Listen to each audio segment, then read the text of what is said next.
wabarakatuh. Salam sejahtera untuk kita semuanya. Semoga kita semuanya senantiasa dalam keadaan sehat walafiat. Bertemu kembali untuk mata kuliah Teknologi Pengemasan Pangan Lanjut.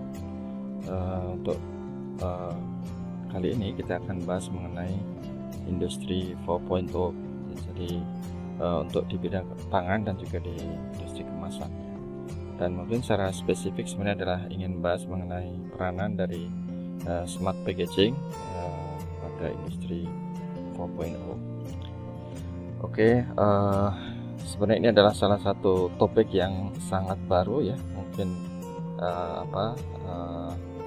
tahun lalu itu mungkin belum ada ya. Jadi karena sekarang tren ya, industri 4.0 itu akan menjadi suatu keniscayaan ya, bahwa suatu industri akan diterapkan ya. Kita akan bahas mengenai industri 4.0 ya. Jadi untuk memudahkan kita akan membagi menjadi 4 subtopik ya. Jadi hanya sedikit ya, apa itu industri 4.0 ya. Kemudian juga benefit dari industri 4.0 ini untuk industri ya, terutama industri pangan dan juga industri kemasan. Dari industri kemasan kita sebut dengan packaging 4.0. Kemudian juga terakhir adalah mengenai peranan dari smart ataupun intelligent packaging pada industri 4.0. Oke, kita akan mulai untuk topik yang pertama, apa itu industri 4.0. Jadi sebenarnya istilah industri 4.0 itu merupakan kependekan dari revolusi industri. Jadi sebenarnya yang disebut dengan istilah industri 4.0 adalah istilah singkat dari revolusi industri yang keempat ya. Jadi ini dikenalkan istilah industri 4.0 ini pertama kali pada tahun 2011 ya, pada saat ada pameran ya, Hannover Trade Fair ya, pameran perdagangan di Hannover, Jerman. Ya, jadi intinya pada industri ataupun revolusi industri keempat ini itu merupakan penggabungan dari teknologi otomatisasi yang sebenarnya sudah dimulai di era industri 3 pun sudah agak diinisiasi ya, dan teknologi cyber dalam manufaktur ataupun industri pabrikasi. Jadi visi dari manufaktur di dalam industri 4.0 adalah manufaktur cerdas atau smart factory yang bisa dilakukan melalui operasi simbiosis yang mengamati sistem cyber physical atau CPS, Internet of Things ataupun kita kenal IoT dan juga komputasi awan atau cloud computing. Itu ada 3 core ya, tapi sebenarnya untuk aplikasi industri 4.0 itu ada total 9 pilar ya, ada 9 fundamental teknologi ya. Untuk ini mungkin di dalam gambar sebelah ini ada gambaran ya. Jadi untuk disebut dengan cloud computing ya, jadi istilah cloud computing yang akan kita bahas di slide berikutnya. Jadi ini gambaran dari industri 4.0 itu sendiri. Jadi merupakan revolusi industri yang keempat ya. Jadi kita singkat dengan industri 4.0. Ini merupakan revolusi industri keempat. Jadi dimulai dari revolusi industri yang pertama itu diinisiasi karena adanya penemuan mesin uap ya. Mungkin masih ingat ya penemuan mesin uap ya. Di sini kita sebut dengan industri 1.0. Jadi produksi untuk proses mekanis ya. Jadi sebenarnya industri 4.0 itu adalah evolusi yang alami ya dari perkembangan revolusi industri driven ataupun disebabkan karena adanya teknologi baru. Kemudian pada abad 19 itu kita kenal dengan revolusi industri yang kedua atau industri 2.0. Ini terjadi karena ada penemuan energi listrik dan juga pembagian dalam tenaga kerjaan ya. Jadi kalau di pangan pun ada ya, misalkan kalau mungkin Anda dulu pernah melihat mengenai industri pemotongan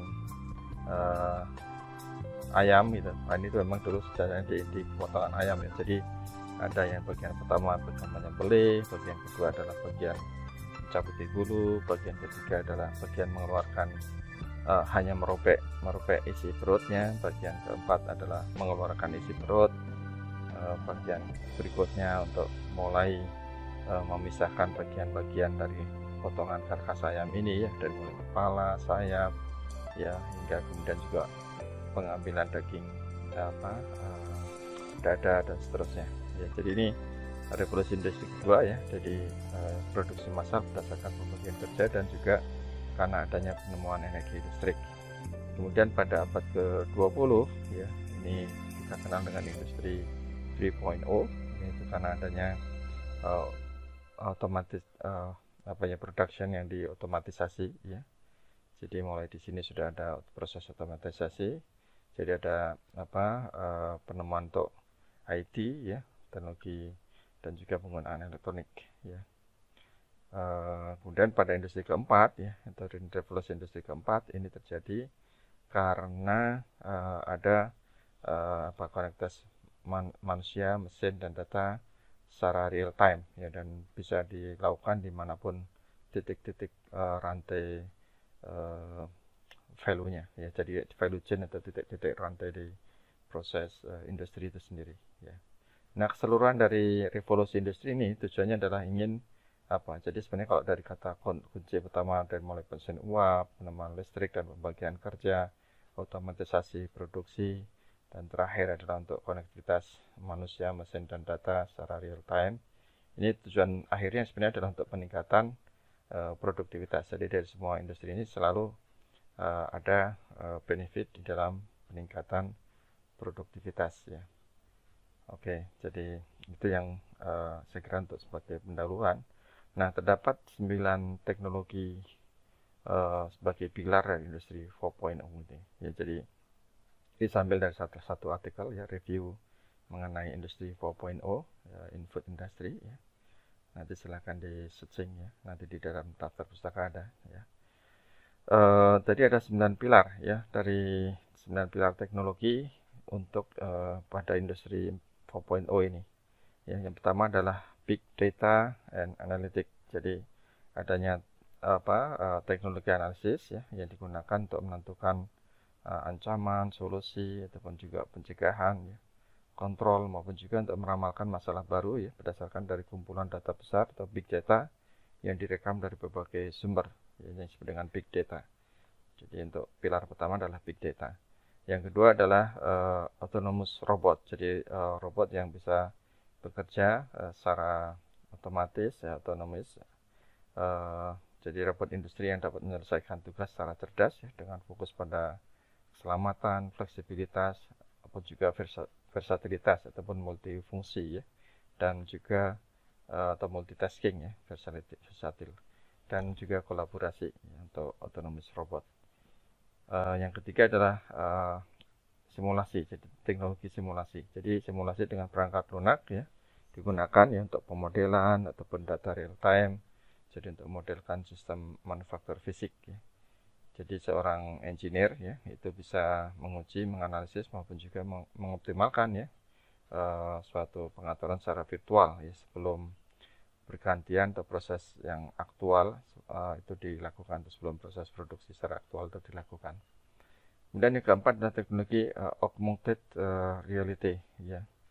Augmented reality. Jadi kalau sebenarnya kata augmented ini berasal dari bahasa Prancis ya. Augmenter itu artinya meningkatkan. Jadi kalau di arti kata sendiri augmented reality adalah realitas yang ditingkatkan gitu. Jadi artinya tampilan real time dari lingkungan fisik di dunia nyata atau real world-nya yang telah ditingkatkan atau ditambah dengan melapiskan informasi yang dihasilkan oleh komputer virtual ke dalamnya. Ya, jadi komponen utama dari augmented reality ini itu adalah tampilan screen atau display ya, perangkat input, pelacakan atau tracking maupun juga komputer. Ya, jadi ini yang disebut dengan teknologi augmented reality. Kemudian yang pilar kelima adalah horizontal and vertical integration. Jadi integrasi secara horizontal maupun vertikal. Jadi pembentukan sistem jaringan data yang universal ya, dan standar, yang memungkinkan perusahaan maupun juga departemen di dalam perusahaan dan fungsi-fungsi yang berbeda untuk dapat diintegrasikan dan dihubungkan ya, di mana kerjasama yang terbuka dari keseluruhan rantai itu nilai itu otomatis akan dimungkinkan. Jadi integrasi secara horizontal maupun vertikal. Nah, kemudian juga teknologi cyber security ini sangat penting. Jadi untuk penyediaan komunikasi yang andal ya. Jadi ada sistem identitas yang canggih dan kontrol akses ya, jadi untuk security ya, sistem untuk mengatasi masalah ancaman keamanan cyber ya, jadi cyber security sangat penting ya untuk teknologi industri 4.0 ini. Kemudian teknologi yang ketujuh adalah Internet of Things. Jadi apa arti dari Internet of Things ya, jadi nanti mungkin ada definisi-definisi yang di slide-slide akan saya berikan sebenarnya untuk pengertian definisi apa kata-kata ini. Antar jaringan dari berbagai objek yang tertanam dengan sensor, ya, aktuator maupun perangkat digital lainnya untuk pengumpulan dan pertukaran data informasi ya, itu bisa dimungkinkan dengan menggunakan Internet of Things. Jadi thing di sini misalkan bisa kalau di industri pangan ya, biasanya kan bahan baku ya. Bahan baku misalkan di produk daging ya adalah dari sapi yang sebelum disembelih. Nah, itu sudah dipasangi dengan chip seperti RFID ya untuk memudahkan dalam hal pengontrolan atau juga traceability-nya. Ya, jadi ini juga akan memungkinkan perangkat untuk berkomunikasi dan berinteraksi satu sama lain dan dengan pengontrol yang lebih terpusat ya. Jadi ini bisa mendesentralisasikan fungsi analitik dan pengambilan keputusan sehingga akan memungkinkan respon secara real time ya untuk Internet of Things ini. Nah, kemudian cloud ya, jadi kalau di bahasa Indonesia kan disebut dengan awan ya, cloud. Jadi ini sebenarnya cloud computing ini merupakan komputasi dari berbagai data yang tersalur yang berasal dari seluruh perangkat yang terhubung semuanya ke cloud yang sama ya. Kemudian sehingga kita akan secara cepat ya bisa untuk melakukan komputasi maupun analisis ya. Jadi ini menyedarkan bahwa sistem cyber fisik yang beroperasi di sistem manufaktur itu dapat secara cerdas dihubungkan dengan suatu sistem cloud secara real time ya. Jadi pengiriman layanan komputasi seperti server penyimpanan ya, basis data, jaringan maupun perangkat lunak analitik itu akan bisa diaplikasikan melalui banyak sumber daya yang divisualisasikan dan terukur ya melalui internet. Jadi di sini dengan menggunakan cloud ini ya, ini sebenarnya mirip dengan kalau kita punya Google Drive ya. Google Drive kan kita bisa mengupload data, kemudian kita bisa membagi data tersebut bisa ke semua orang yang yang berhak untuk boleh data tersebut gitu ya. Jadi dan memang kata cloud ini juga sudah digunakan ya, cloud sistem ini oleh Windows rasanya maupun juga oleh Apple ya, yang sistem operasi ya menggunakan kata-kata cloud ya. Kalau di Google kan kita menggunakan Google Drive, itu mirip sebenarnya aplikasinya seperti itu. Dan yang ke-9 itu adalah additive manufacturing. Jadi seperti additive manufacturing itu dibuat dengan memanfaatkan model virtual ya, misalkan dengan model 3D yang kompleks sehingga akan dapat menghasilkan produk dalam proses yang sepenuhnya otomatis ya, melalui proses pencetakan 3D maupun juga penggabungan penggunaan teknologi yang serupa ya dengan 3D ini. Oke, nah mungkin di sini dalam video singkat ini video yang saya ambil dari Siemens ya mengenai Factory of the Future. Jadi pabrik maupun industri di masa depan ya. Jadi ini sangat terkait dengan industri 4.0 ya. Jadi tolong dicatat nih pilar-pilar apa saja pada industri manufacturing di masa depan ini ya. Silahkan disimak dan dicatat. Maaf. Oke.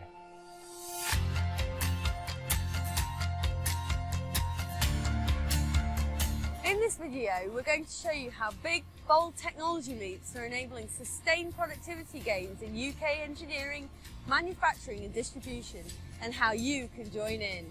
Right now, in Europe, raw materials, parts and components are making their way independently through the production process, with machines, products and sensors spontaneously communicating with one another, making decisions without direct human intervention.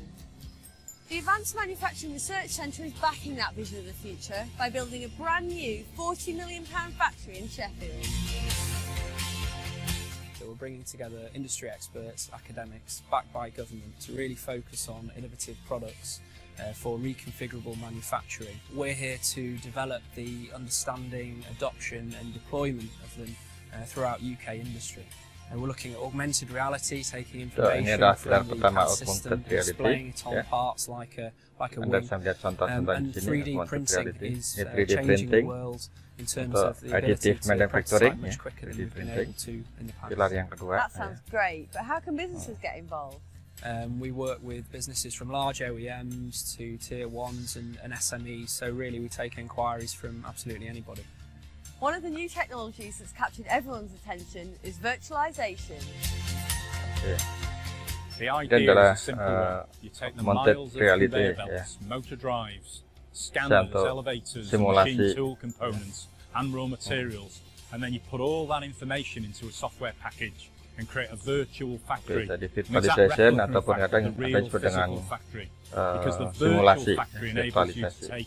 A real-time big simulasi picture secara view, virtual. identify areas Jadi where bisa you can untuk improve memberikan efficiency, cut kemudahan out waste, and prevent bagi problems occurring teknisi in atau a real engineer ya factory. sebelum But melakukan the secara biggest real. thing virtualization delivers is the ability to add more innovation, more flexibility, and most importantly, more productivity.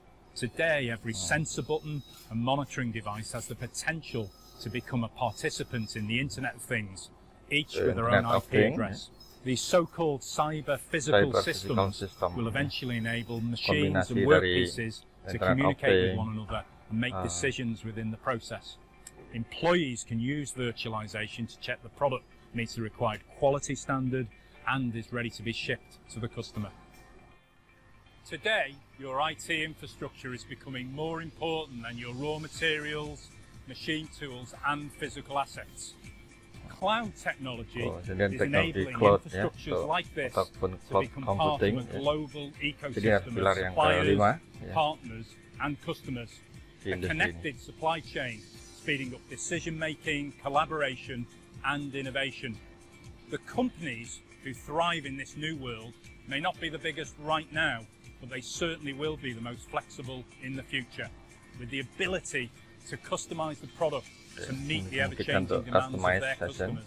Customization is great because it requires zero inventory, everything is made to order, and there is no waste. The step beyond customizing is individualizing. An entire product is made just for one customer. Like most of today's early adopters, we too started by creating a virtual 3D factory using an easy-to-use software package. And this allows us to experiment with different setups. But there are problems when you start harnessing the Internet of Things and deploying cyber-physical systems. You generate mountains of big data. Fortunately, smart systems are now available, which makes sense of that big data, delivering the factory decision makers the information they need. A typical text message might read, "Motor drive 10 on conveyor belt B requires maintenance. Please press confirm to order the part." Creating a UK factory of the future is going to require skills. People, engineers, technicians. But what skills are going to be needed? Where are these people going to come from? And who's going to train them? To answer that question, I travelled to Coventry to one of the high-value manufacturing catapult centres, the Manufacturing Technology Centre, where they've just opened the Lloyds Bank Advanced Manufacturing Training Centre. There's no point generating the technologies unless you also generate the people who can use those technologies. The engineers and technicians that go through this training centre will have a grounding in all of the old technologies, but then they will have all of the skills needed for the new technologies that we're developing. So how do our engineering skills in the UK compare to those in the rest of the world? I think the problem we have worldwide is there aren't enough engineers and there aren't enough people coming through with the right skills to really drive the industry forward. The unique thing about the centre is the access that we've got to all of the new technologies that we're developing as part of the Manufacturing Technology Centre itself. And the fact that we've got the people that are developing those processes that can teach the guys in the Apprentice Centre and really make sure that they've got the skills that they need for tomorrow's industry and not just the skills that were needed for yesterday's industry. Creating the UK factory of the future is a big idea. No one company on their own could achieve this. It requires collaboration on a grand scale, a revolution in the way we think, communicate and collaborate. We hope this short video has inspired you and given you an insight into how a revolution in new technologies, Industry 4.0, can enable you to accelerate your innovation, respond to customer needs and drive up productivity. Sims can help you review your options, overcome challenges and provide the technology, equipment and engineering expertise. Oke, to ya build jadi your ini adalah factory salah in the satu future.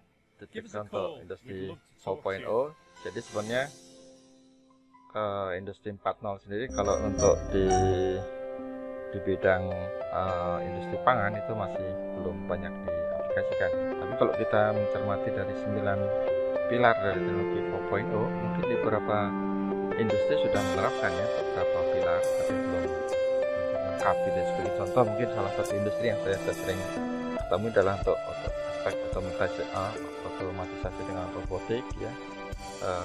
Kemudian juga dengan menggunakan RFID ya, untuk bisa mengkonekkan dari segala aspek, terutama di dalam warehouse system, yaitu itu adalah salah satu bentuk juga di sini ya. Jadi kita akan berikan juga konektivitas dari bahan, kemudian ke semua yang terkait, ke pihak-pihak terkait gitu. Jadi bisa dikaitkan dengan Internet of Things ya. Jadi dari thing itu adalah objek di dalam industri itu sendiri.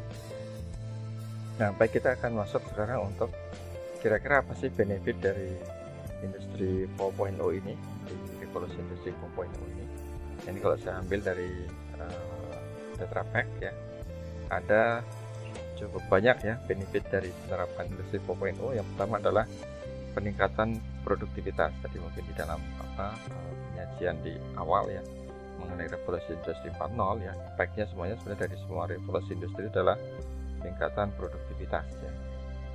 Nah, ini akan memungkinkan dari bisnis maupun juga manufacturing itu bisa lebih efisien ya, dan bisa yield-nya ataupun produktivitasnya akan meningkat. Dan yang kedua adalah bisa untuk mereduce biaya ya, karena dengan proses yang continuous dan juga otomatisasi, otomatis juga akan lebih menurunkan cost dan juga lebih menurunkan waste maupun limbah yang terjadi ya. Kemudian bisa mengoptimalkan optimize logistik untuk memperoleh sistem supply chain yang lebih efisien dan juga channel distribusi yang lebih efisien dengan menggunakan teknologi blockchain maupun juga teknologi RFID. Jadi aspek traceability dan aspek security-nya akan lebih dijamin. Kemudian akan bisa memberikan respon ke kebutuhan pelanggan ataupun juga customer ya, permintaan customer itu secara lebih cepat ya, dengan menggunakan aplikasi industri 4.0 itu, karena di semua aspek, di semua lini itu semua sudah terhubungkan ya. Jadi dan semuanya terhubung dengan internet ataupun dengan big data, dengan cloud ya, sistem cloud ya. Itu akan memberikan impact ke kecepatan dalam merespon tadi permintaan maupun juga keinginan dari pelanggan. Dan yang terakhir bisa untuk memberikan peluang-peluang untuk partnership ya. Karena umumnya suatu industri tidak mungkin akan bisa menangani keseluruhan dari 9 pilar teknologi itu ya secara mandiri, pasti itu akan membutuhkan partnership dengan industri yang lain. Jadi misalkan salah satu adalah untuk Siemens yang sebelum pada video sebelumnya kita lihat, ini adalah mungkin salah satu perusahaan yang provider untuk aspek teknologi otomatisasi, teknologi untuk aspek-aspek digitalisasi ya, seterusnya. Oke, itu gambaran dari benefit dari industri 4.0. Nah, untuk di industri pangan mungkin gambarannya penggunaan industri 4.0 ini ya, itu bisa akan berperan dari mulai tahapan paling awal ya, dari farming ya, kemudian juga pengiriman raw material atau handling raw material, tahapan processing, tahapan distribusi hingga ke aspek consumption atau di aspek consumer. Jadi from farm to the fork ya, itu bisa di handle ya, keseluruhan bisa mencakup dan ada benefit-benefit dari aplikasi 4.0 itu ya. Jadi kalau dari penggunaan smart teknologi, big data maupun juga predictive analytics ya. Ini keseluruhan ini hanya sebagian teknologi, pilar teknologi dari 4.0 sebenarnya. Sebelumnya sudah kita bahas ya dari Tetra Pak ya, jadi peningkatan efisiensi, otomatisasi, efisiensi supply chain, quick response to customer, dan new ways of working and partnership. Jadi ini adalah benefit yang bisa dicapai ya untuk suatu industri dengan aplikasi ke industri 4.0 itu. Nah, ini di tahapan farming ya, ataupun kita bisa menggunakan teknologi seperti precision agriculture. Jadi menggunakan sensor untuk monitor equipment, kemudian juga kondisi dari tanaman yang dibudidayakan ya. Jadi apakah perlu pupuk atau perlu pengairan ataupun perlu treatment misalkan aplikasi untuk penanganan hama penyakit. Jadi biasanya dengan menggunakan smart agriculture, itu precision agriculture, kita bisa akan lebih efisien dalam menggunakan pestisida, penggunaan pupuk maupun juga treatment pada saat nanti umur panen berapa yang harus dilakukan. Jadi ini bisa akan berikan dengan teknologi precision agriculture ya. Jadi di sini menggunakan sensor untuk monitor. Jadi juga artinya juga teknologi Internet of Things ya. Jadi misalkan juga ini di sini dalam memonitor kondisi hewan yang dipelihara ya, baik itu misalkan sapi perah maupun sapi untuk berdaging ya. Itu seluruhnya akan dapat meningkatkan yield ya. Jadi yield ataupun produktivitas akan meningkat meskipun hanya masih di bagian farming ya, budidaya untuk pertanian. Nah, kemudian di tahapan raw material ya, jadi penggunaan sensor maupun juga blockchain ya, blockchain teknologi ya, itu akan bisa memberikan visibilitas yang full, yang penuh, secara penuh, dan traceabilitasnya juga akan bisa dilakukan ya pada keseluruhan supply chain. Jadi apa yang disebut dengan blockchain ya sebenarnya adalah jaringan yang dikembangkan ya di setiap titik-titik value chain ya untuk keseluruhan industri itu ataupun perusahaan. Kadang-kadang sekarang kan perusahaan berupa multinational company ya. Jadi misalkan seperti Tetra Pak saja ya, dia pusatnya kan di Swedia gitu ya. Tapi di setiap negara, di Amerika, Indonesia, semuanya punya cabang ya di setiap negara untuk Tetra Pak. Jadi, nah itu nanti dengan teknologi blockchain ini artinya hanya di setiap titik-titik value chain itu akan diberikan akses ya. Jadi semua bisa memonitor ya kondisi apa juga keadaan dari suatu bahan atau suatu produk yang di delivery ya. Jadi bisa untuk seluruhan supply chain bisa di trace ya. Kemudian di tahapan processing ya. Jadi penggunaan connected machinery maupun juga robotik ya, robotik dengan menggunakan teknologi artificial intelligence ya. Kemudian juga bisa untuk peningkatan efisiensi di sini ya, bisa meningkatkan fleksibilitas maupun juga bisa mereduksi biaya ya. Jadi tadi disebutkan juga sebenarnya dengan teknologi yang 4.0 ini ya, kita bisa lebih untuk customize ya, jadi sesuai dengan kebutuhan pelanggan ya.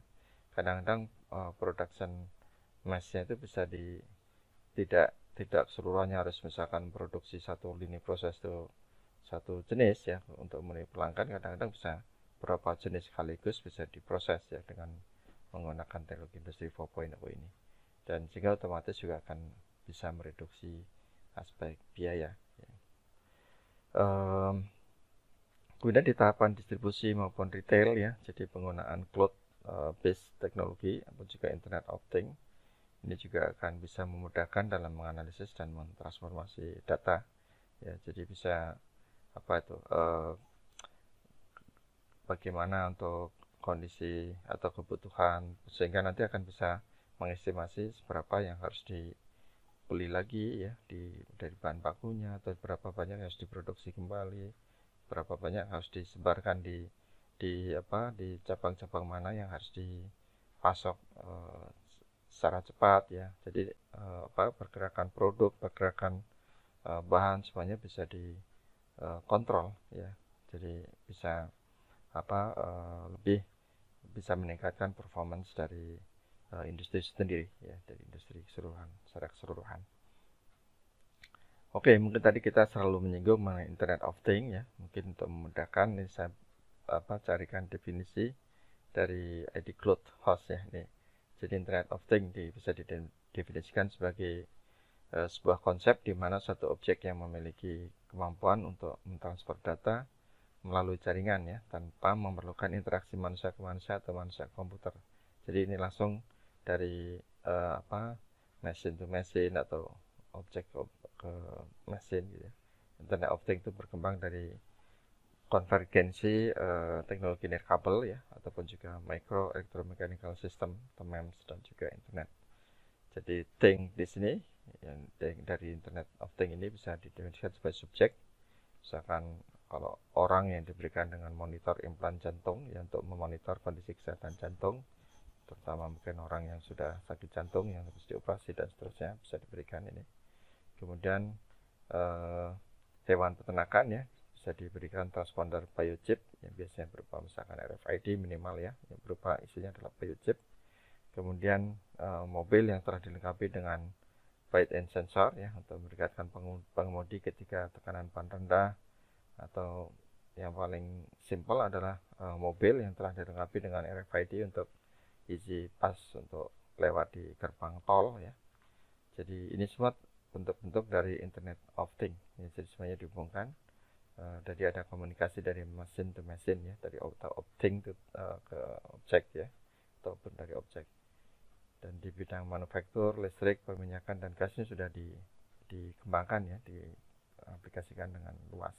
Jadi memang untuk industri 4.0 ini ya, itu bidang industri pangan itu relatif paling tertinggal ya. Mungkin karena kalau produk pangan itu kan sistemnya ya mungkin dari segi harga kan relatif murah dibandingkan kalau industri otomotif ya, atau mobil ya, ataupun juga perminyakan listrik kan relatif harganya lebih mahal ya untuk item per itemnya. Oke, tapi meskipun demikian, untuk industri pangan pun sekarang sudah mulai ya mengarah ke penggunaan industri 4.0. Ini beberapa contoh ya, Internet of Things ya, aplikasi untuk di hewan ternak ya. Ada biochip yang ditempelkan umumnya di telinga seperti ini ya, ditempelkannya. Baik untuk susu perah, untuk traceability bahan baku susu ya, ataupun juga hewan ternak untuk sembelih ya, daging untuk disembelih, untuk traceability daging. Nah ini yang disebutkan untuk easy pass untuk tol ya, dipasang RFID untuk memudahkan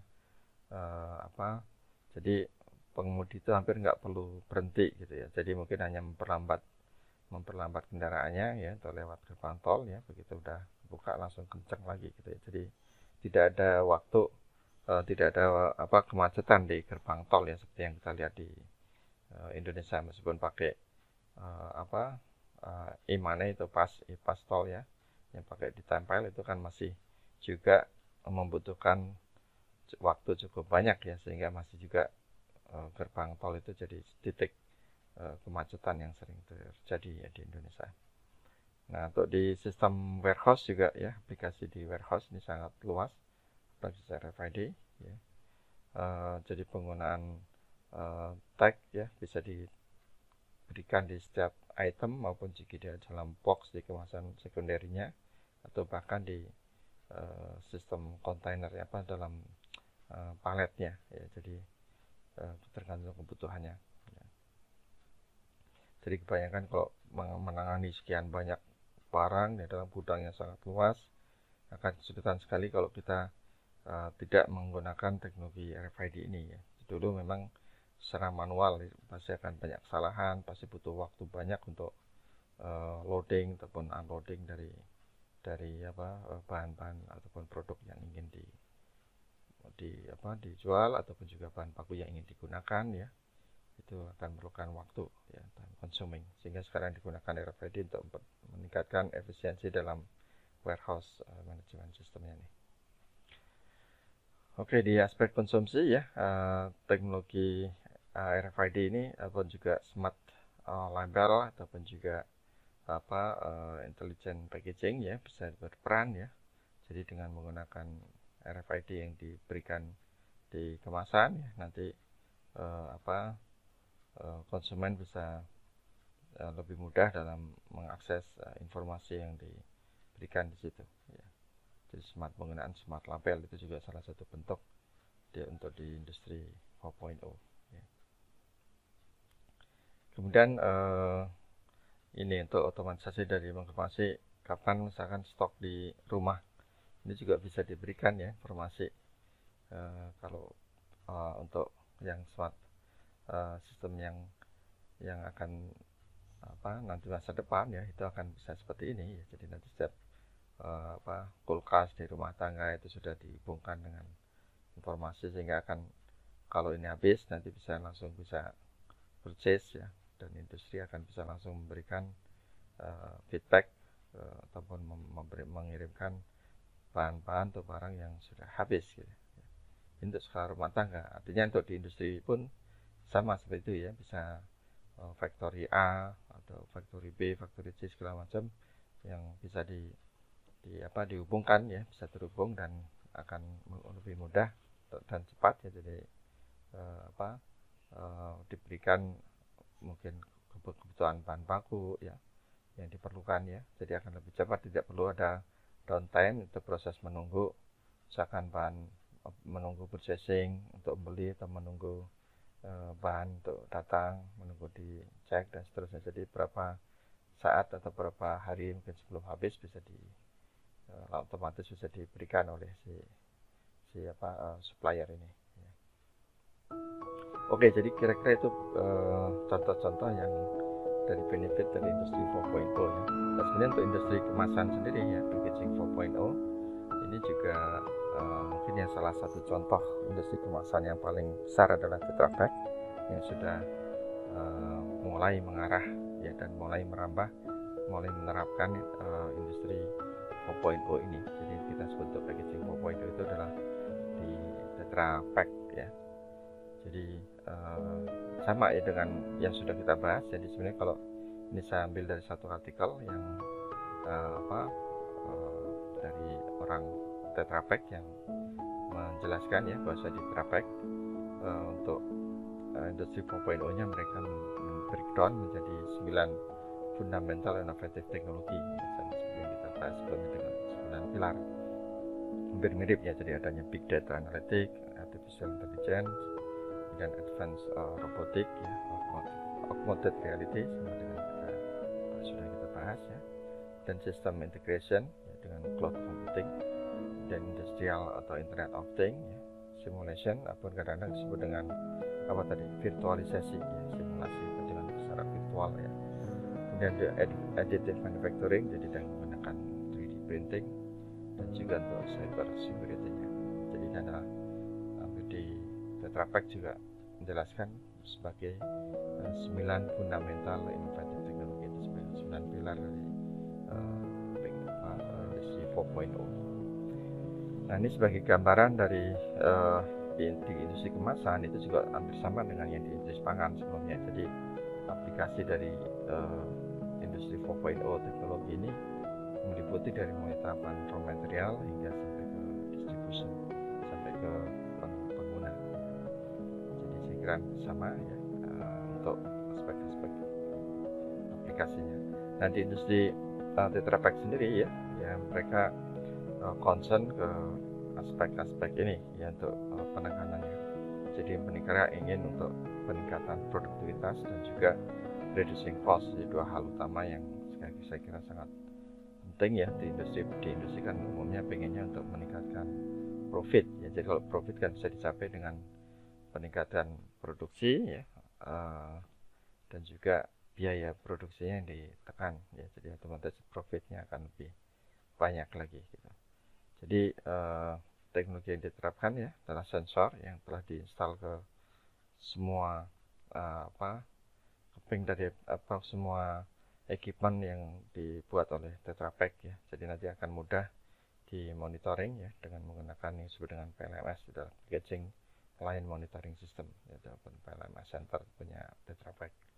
Kemudian juga ada autonomous vehicle ya, seperti robotik otomatisasi yang sangat banyak digunakan di industri, di factory, dan juga penggunaan cloud-based predictive maintenance. Jadi kalau ada mesin-mesin yang beroperasi di satu titik, misalkan di Indonesia ada yang menggunakan Tetra Pak, yang paling terkenal itu susu UHT Ultra Jaya ya, susu UHT Ultra Jaya ya, itu contohnya saya kira paling dulu paling banyak ya menggunakan kemasan Tetra Pak. Nah, misalkan di Ultra Jaya itu proses produksinya berjalan, nah saat ada kendala, tanda-tanda ada kendala di situ, nanti sudah bisa ketangkap oleh pusat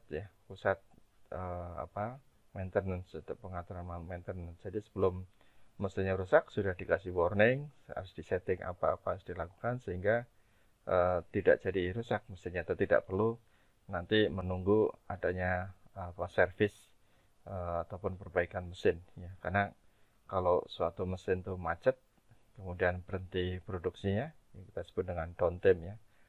Downtime ini adalah waktu tunggu ya, waktu jeda karena suatu proses itu tidak bisa berjalan ya di industri karena adanya proses downtime. Itu macam-macam penyebabnya, bisa karena proses mungkin karena memang regularly ada proses cleaning, atau downtime karena masalah teknis di mesin ya, ataupun kekurangan bahan baku. Nah, itu downtime istilahnya. Nah, downtime itu merupakan salah satu kerugian yang tinggi di industri ya, terutama kalau seperti misalkan mesin Tetra Pak ya, kalau sampai rusak gitu dan perlu servis gitu ya. Nah, nanti kalau sebelum aplikasi Industri 4.0 itu mungkin akan perlu waktu lama untuk menservis ya, perlu mendatangkan expertnya dari Swedia atau dari negara lain ya, untuk memberikan advice ataupun membetulkan alatnya. Tapi kalau sekarang dengan teknologi yang sudah terhubung semuanya dengan cloud-based predictive maintenance ini ya, itu semuanya bisa dimonitor di pusat. Jadi unit-unit mesin pun bisa dimonitor ya. Jadi ada gejala-gejala kerusakan itu sudah bisa langsung ditangani. Jadi sebelum rusak beneran itu sudah ditangani ya. Jadi ini yang disebut achievement di Tetra Pak ya, ada disebut dengan Plan Shaker. Jadi reducing material waste ya. Jadi mereduksi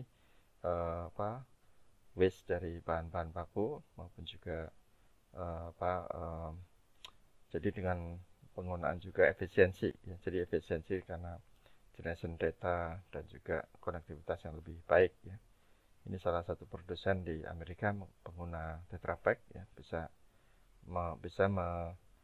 mereduksi cost ya, biaya operasional itu sebesar 10% pada tahun pertama implementasi packaging 4.0 di Tetra Pak ini. Kemudian juga penggunaan predictive maintenance ya, jadi menggunakan predictive measurement ya, seperti saya ilustrasikan dengan menggunakan, jadi kondisi mesin itu bisa dimonitor ya, jadi oleh pusat ya dengan sistem PLMS ini, packaging line monitoring system. Jadi begitu ada gejala-gejala kerusakan ya, sebelum rusak sudah dibaiki, sudah diberikan warning ya, jadi sudah bisa betulkan. Jadi sebelum rusak fatal ya, rusak parah itu sudah bisa, sehingga proses produksi atau downtime itu bisa dihindari ya. Oke, ini jadi gambaran dari real time data ya, predictive maintenance ya. Jadi setiap unit mesin ini sudah dihubungkan ya lewat ditangkap oleh di cloud system. Nah, nanti ada analis yang bekerja ya selama 24 jam setiap hari, setiap detik, setiap di pusat untuk center kemasannya ini ya. Jadi nanti dari sini menginformkan ke operator, ke teknisi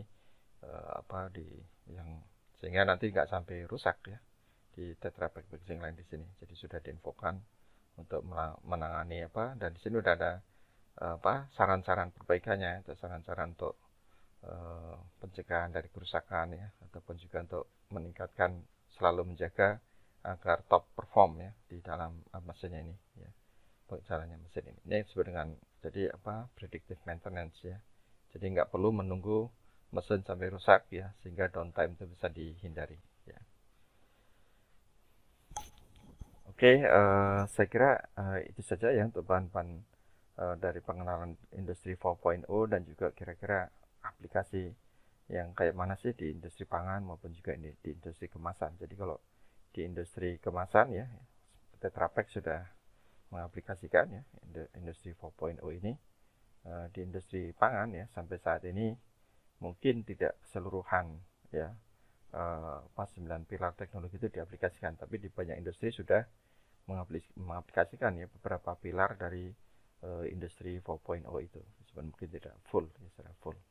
Nah, berikutnya kita akan bahas mengenai peranan dari smart ataupun intelligent packaging di industri 4.0 itu. Jadi ini sebenarnya saya tidak akan bahas lagi karena dulu kita sudah ada satu topik khusus ya.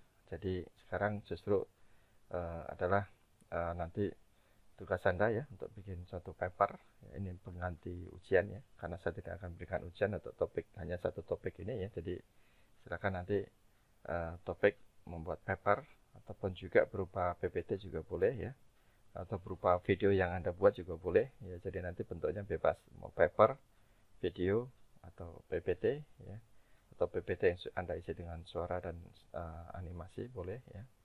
Jadi temanya adalah mengenai peranan dari smart atau intelligent packaging di industri 4.0 ataupun juga the future of smart intelligent packaging ya, di dalam kaitannya ke industri masa depan ya, atau pabrik masa depan. Jadi nanti paling lambat pengumpulannya pada saat jadwal kuliah ujian akhir semester ya, mata kuliah teknologi pengusahaan lanjut, berarti Anda submit pekerjaan Anda ini ya. Ini salah satu contoh yang sangat inspiring ya mengenai penggunaan smart intelligent packaging di industri 4.0. Silakan disimak.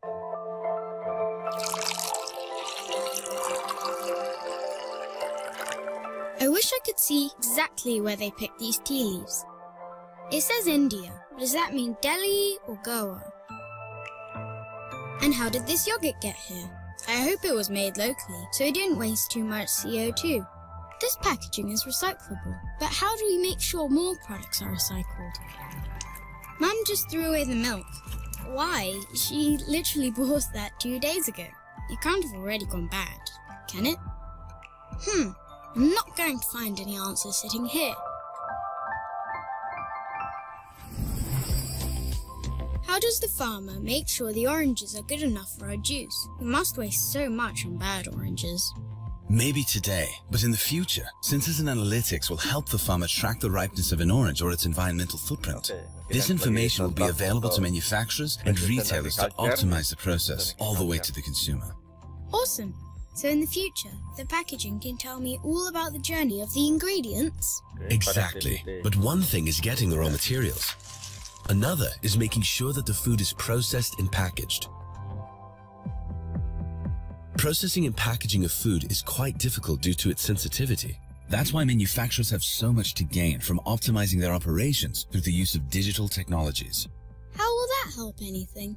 In the future, manufacturers will have a real-time view of their operations. Armed with this data, they can spot both issues before they happen, as well as improvements that they didn't know existed. All this means that they will produce more at a lower cost with a smaller environmental footprint. That's great. They will also be able to predict demand and quickly adjust production to make sure that your favorite products are always available. Improved process control and full traceability will also mean that low-quality products can be removed with extreme precision. This way, factories won't have to be shut down for days, nor will thousands of products have to be recalled. Where are all my favorite foods? When I'm at the supermarket, the products are often sold out or close to expiring. This will be solved. In the future, by using predictive analysis, retailers and e-tailers will only receive the right products in correct amounts at the right time. This will ensure the effective use of space and enable more efficient management of product expiry dates. Amazing! Then Mum will not have to throw away so much milk. And in the future, will I also be able to learn much more about the products I buy? Yes, intelligent packages with interactive labels will enable transparency in terms of raw material origination, nutritional content, and ethical profile. Also, Through the use of augmented reality and unique codes, food and beverage packages will be brought to life and include deals, games, and a lot of other exciting features. I care a lot about recycling and the environment, but I think many people don't know where and how to recycle products. Sometimes it's not easy to do, I guess. Can this be improved? This is where it gets really interesting. Cartons, recycling bins, and devices can all be connected. This will make recycling more convenient, efficient, and sustainable, and will benefit both consumers and, even more importantly, the whole planet. Great! I find packaging a bit boring sometimes. It'd be fun if I can get mine looking exactly as I like it, like my favorite print. In the future, you will be able to buy personalized products as the supply chain will be flexible enough to create unique products much faster.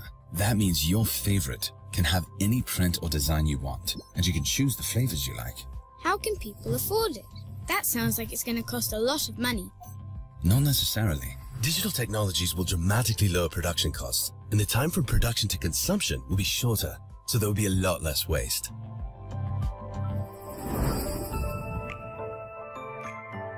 How are you, my darling? I'm good, but I'll be even better soon. At Tetra Pak, we are committed to improving sustainability, flexibility, and productivity in the food and beverages industry. By making smarter use of tomorrow's technologies, we aim to unleash the true power of connectivity. We are ready to connect consumers to producers and farms to forks. Let's make food smarter together. Oke, ya, jadi dengan short video ini ya sangat inspiring, amazing. Ya, inilah the future industry. Jadi Tetra Pak sudah menginisiasi ya salah satu industri kemasan ya, tapi itu khusus biasanya konsumernya adalah industri pangan ya, baik itu untuk ya terutama untuk kemasan Tetra Pak ya, untuk UHT ya. Jadi silakan sekarang saatnya Anda untuk berkreasi ya, tunjukkan untuk imajinasi. Mungkin saya juga untuk tugas ini boleh juga kalau terasa berat untuk individu ya, bisa juga untuk kelompok ya, dengan dua orang ya per kelompok ya maksimal, kecuali kalau nanti ada sisa satu boleh gabung menjadi 3 orang. Jadi kalau semuanya misalkan ada kelas itu ada 15 gitu ya, berarti nanti yang ada hanya satu kelompok yang berisi 3 karena ada ganjil. Baik, atau kalau memang ada yang pengen sendiri juga nggak masalah ya. Jadi boleh dikerjakan dengan kelompok maksimal 2 orang. Oke, atau maksimal 3 orang, tapi hanya satu kelompok saja yang 3 orang untuk di kelas. Baik, ini saja yang kita bisa bahas ya. Ini adalah referensi yang Anda bisa akses di website ya, untuk sebagai bahan bacaan ya. Oke, semoga bisa cari semua ini ya, dan bisa digunakan untuk bahan-bahan untuk tugas ini. Jadi ini ya salah satu industri ataupun juga teknologi. Kita sudah masuk ke revolusi industri keempat ya, saatnya kita juga untuk mulai on ke situ ya. Oke, demikian untuk kuliah hari ini. Terima kasih atas perhatiannya. Tetap jaga kesehatan ya, tetap semangat dan belajar mandiri.